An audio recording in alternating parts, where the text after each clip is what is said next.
Hello అండి. ఇప్పుడు మనం గుడిలో ప్రసాదంలా అనిపించే కమ్మటి పులిహోర ఎలా తయారు చేసుకోవాలో చూసేద్దామా? దానికోసం ఇప్పుడు మనం 2 గ్లాసుల బియ్యాన్ని కడిగి అన్నం వండుకొని పక్కకు చల్లార పెట్టుకుందాం.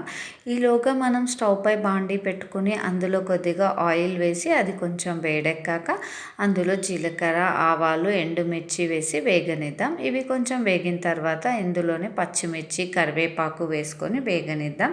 దాని తర్వాత ఇందులో కొన్ని పల్లీలు, శనగపప్పు, మినపప్పు కూడా వేసి బాగా వేగనిచ్చాక ఇందులో కొద్దిగా పసుపు, జీలకర్ర, మెంతుల పొడి, ఇంగువ వేసి వేయించుకుందాం. పసుపు ముందుగా వేస్తే పోపు మాడిపోతుంది, అందుకే లాస్ట్లో వేయాలి.